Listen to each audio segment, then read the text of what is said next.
On the bustling streets of Yokohama, a decade can pass in the blink of an eye. Time marches on and people come and go. But there are some things we refuse to let change, like the uncompromising flavor of our senbei and the place we hold in our hearts for our valued customers. At Ichiban Confections, your smile is our #1 priority. Eat at Ichiban's.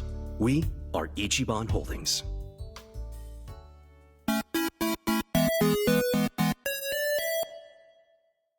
What's up everyone? Alex here. Whenever a new game from a long-running series gets released, there tend to be discussions and debates about how people define what it's all about. Take Yakuza for example.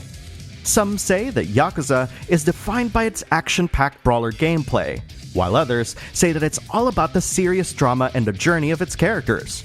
And there's even a good portion of folks who'll say that it's all about the wacky sub-stories you experience. They're all correct.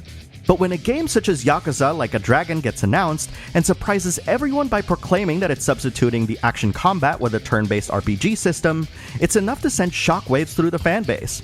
With its Western marketing focusing a lot more on the zanier side of the game leading up to its release, it does beg the question: how much Yakuza is in Yakuza Like a Dragon? Yakuza Like a Dragon is a modern-day turn-based RPG, primarily set in the fictional city of Ijincho in Yokohama, developed by RGG Studio and published by Sega, who provided this review code. You play the role of Ichiban Kasuga, a down-and-out former member of the Tojo clan who finds himself dumped at a homeless camp with only the clothes on his back.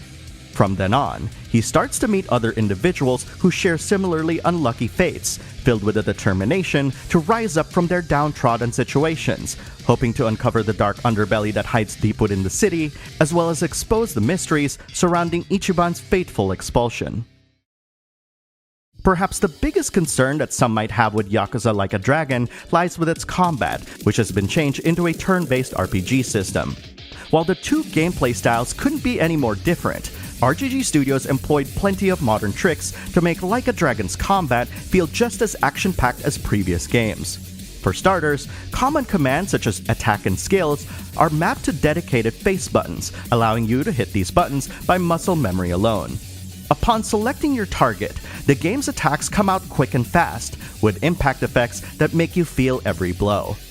Noticeably missing is the series' heat attacks from previous games, replacing them instead with skills that cost MP or mental points. Some attacks and skills will sometimes knock down enemies, which will leave them open to a follow-up attack. Any regular attacks that land on these enemies will guarantee a damaging critical hit.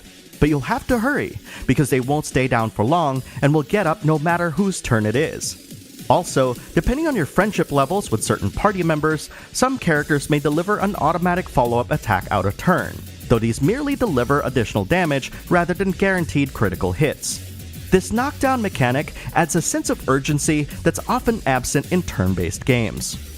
Another thing that separates Like a Dragon from other JRPGs is that the relative location of your characters and enemies are factored into the success of your attacks. So if you choose to attack an enemy that's surrounded by others nearby, for example, there's a chance that these other enemies will retaliate and force you to miss your turn.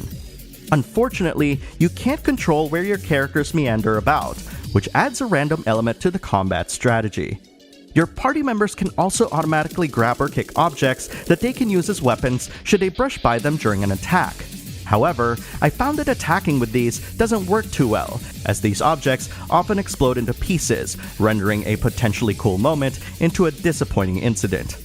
This is most likely due to the brittle nature of the Dragon Engine's many objects, and we've seen this sort of thing happen all the way back in Yakuza 6. Aside from exploding objects that shouldn't explode, one other criticism I have lies with the difficulty of selecting specific characters and enemies on the field.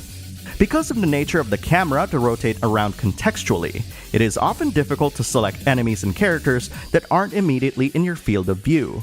Fortunately, you can utilize the enemy list on the top right corner of the screen to identify which enemy you're selecting. However, the same cannot be said when selecting party members, as there are no target overlays that show up on the party list below.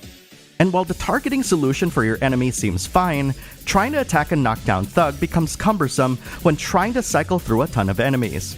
It would have been a great quality of life feature if invoking attack automatically selected a knockdown enemy. Finally, Like a Dragon features JRPG summons by way of Poundmates, a gig-based service that has you calling people, or crustaceans, to aid you in combat. Poundmates are free to summon once, then will cost a good chunk of money to summon next. Much like its implementations in other JRPGs, Poundmates have limitations depending on the time of day and what kind of enemies you're facing. Given that money is a bit challenging to come by in Yakuza Like a Dragon, I never really found a good use for my Poundmates outside of wanting to see what their animations look like, which are absurd and entertaining at the same time. With so much criticism, you might think that I didn't enjoy Yakuza's transition to a turn-based combat system. While it is true that there are aspects of its combat that don't quite function as well as expected, there's plenty more examples of what the game does right, rendering any of these complaints small and minuscule. And much of that comes in the form of a brand new system never before seen in a Yakuza game: its job system. Nobody ever said that getting to the top was going to be easy, but with the help of the Hello Work employment agency, Ichiban and his friends can find a vast array of jobs that'll help them earn some cash. Truthfully, these jobs are just fancier names for traditional RPG classes than actual employment, though you'll quickly learn that there's nothing traditional about them at all. While it's perfectly fine to stay with the party's default jobs throughout your time with Like a Dragon, you can reap significant benefits by simply trying out a job or two. For starters, party members can learn unique abilities called character skills, which will become universally available regardless of what job you have assigned. In addition to these skills, jobs will also grant your character permanent boosts to their base stats, which can really help improve their combat performance in many ways. Perhaps the best thing about all of this is that there's really nothing complicated you have to do to earn them. You just need to win battles, which will earn you both experience and rank points towards your next job rank.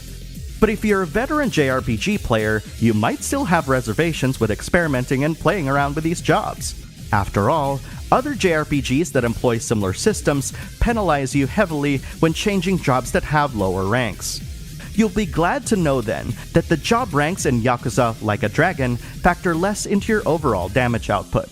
That responsibility lies with the strength of the weapon you have equipped. This basically means that for as long as you can equip a strong weapon for the job you want to assign a character to, you'll be dealing almost just as much damage as the rest of your party, provided they too are also equipped with the best weapons, of course. And if you manage to take down powerful opponents with your lower ranked party members, you'll find that their job can rank up to 4 or 5 times easily in just one fight. Finding new weapons is the tricky part, however. Unlike most RPGs, the enemies you encounter throughout Ijincho will fluctuate in difficulty depending on how far you advance its storyline. This can mean that certain portions of the map that contain easier enemies might have slightly tougher enemies later on.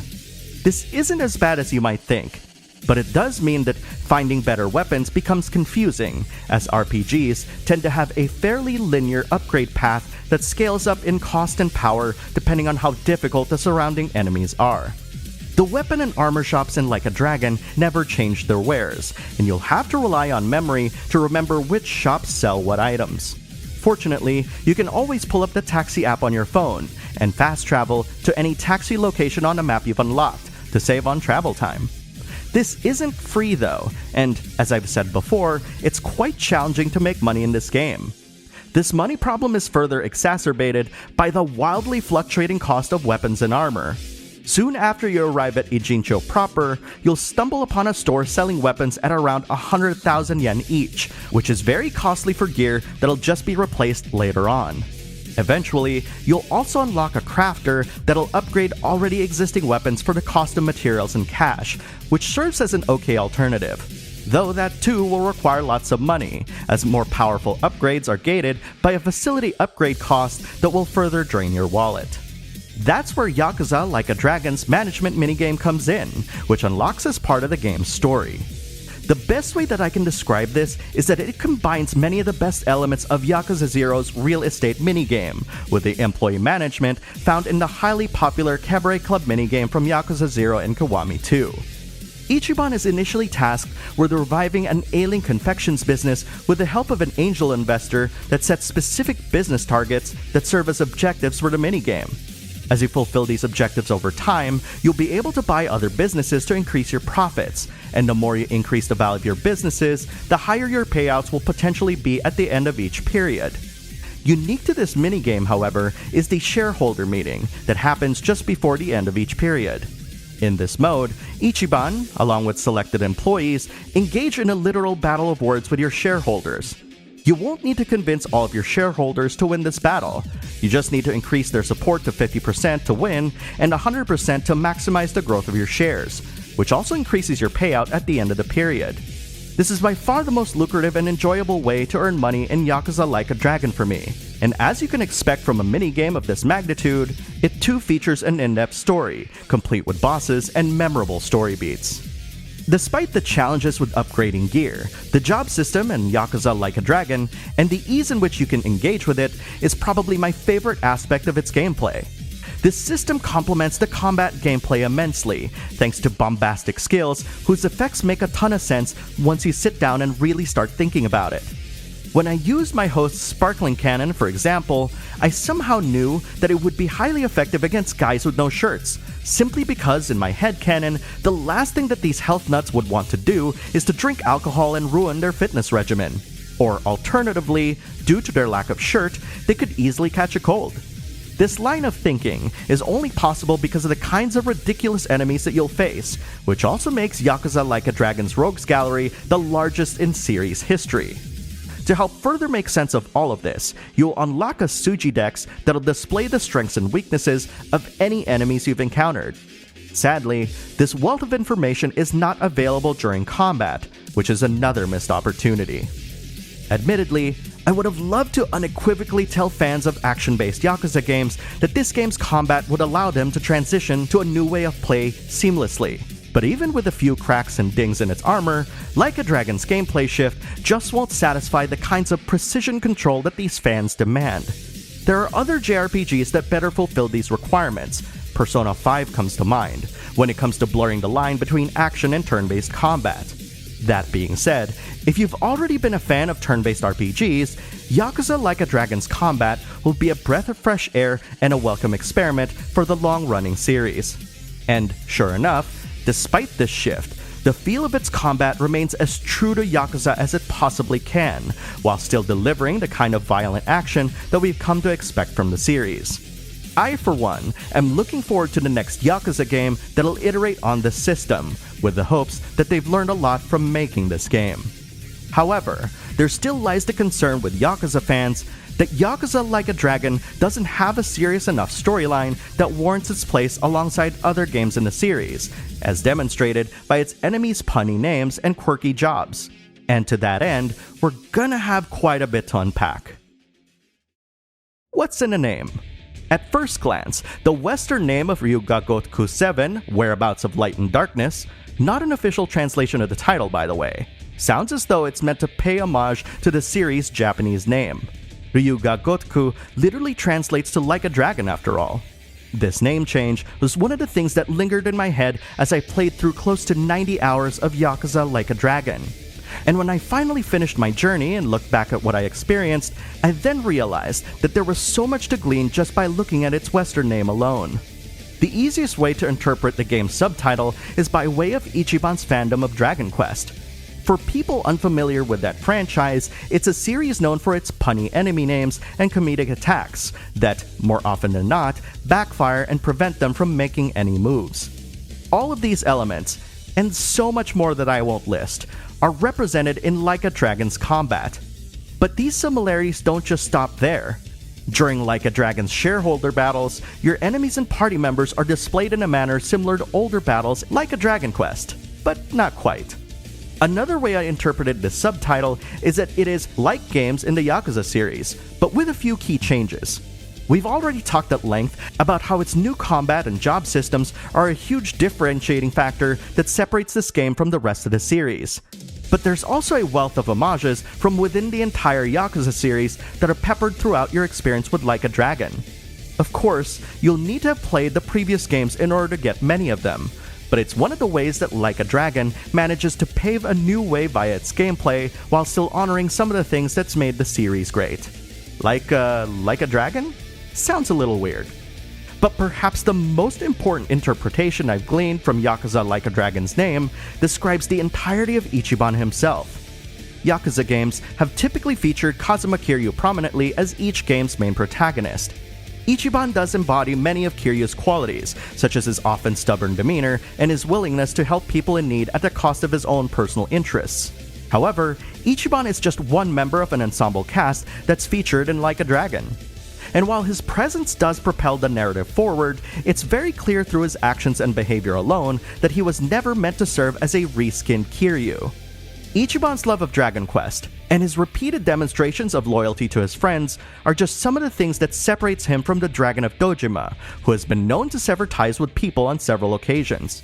And while Kiryu's stoic expression is both used as a representation of his badassery and, alternatively, a means to deliver comedy, Ichiban's visibly more animated expressions allow him to react in a variety of different ways that enhance Like a Dragon's emotional moments and quirky sub-stories.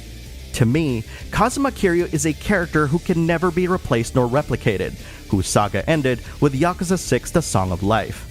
It's in this sense that Yakuza Like a Dragon's Western name acknowledges the end of his journey, while using it as a play on words to subliminally tell us that Ichiban, despite his appearance and behavior, is much like the Dragon of Dojima in many ways.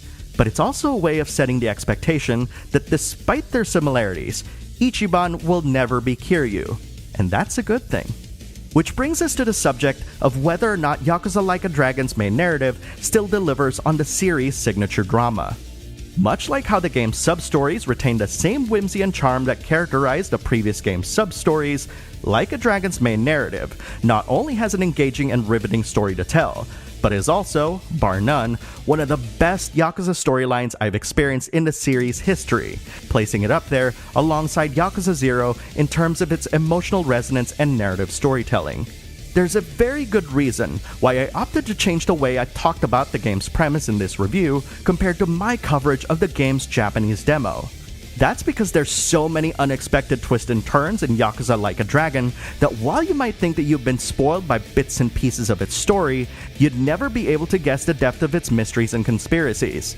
This is emblematic of the best parts of Yakuza's storytelling, which often feature numerous revelatory moments and then weaving them into a larger machination that'll uncover and reveal itself the more you play the game.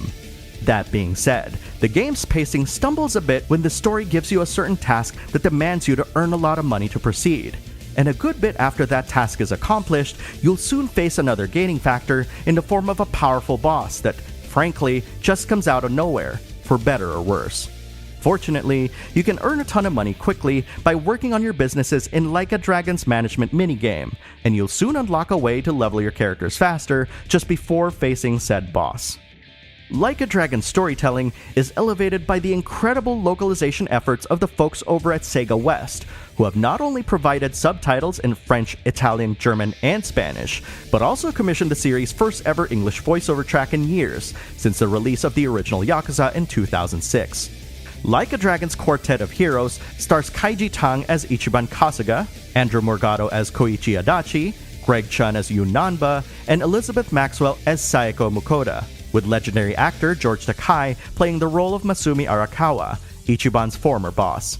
If it's not already apparent, Yakuza Like a Dragon's voice performance aspirations are ambitious, and I'm proud to say that Sega has once again nailed it in that regard, providing a perfect alternative to its Japanese voice acting should you wish to try it out. For Yakuza purists who will play the game with Japanese voiceovers, however, you will be happy to know that, much like RGG Studios' Judgment, Like a Dragon's English subtitles will change depending on your choice of Japanese or English voiceovers. This attention to detail is unprecedented in video games, and I'm glad to see that Sega seems to have made sure that this will be their gold standard moving forward. Yakuza Like a Dragon is a game that sometimes struggles between being a Yakuza game and a JRPG, and to me, that's a good thing. The result is a game that is a perfect representation of what makes the series great. But it's also because of this obsession for authenticity that it stumbles a few steps as a JRPG. Despite this, however, Yakuza Like a Dragon delivers a riveting and compelling modern story that utilizes its JRPG leanings to the best of its ability, introducing us to Ichiban and a cast of characters that are worthy successors to the franchise. Ichiban might not be the Dragon of Dojima, but his heart, passion, and love for Dragon Quest is so endearing and relatable that he's quickly become one of my favorite protagonists in JRPG history. And that, my friends, isn't an easy feat to accomplish. I'm such a mess. I'm lost. I'm no good at this. I'm in love. Still in love. Still in love with you. Hard as a drum.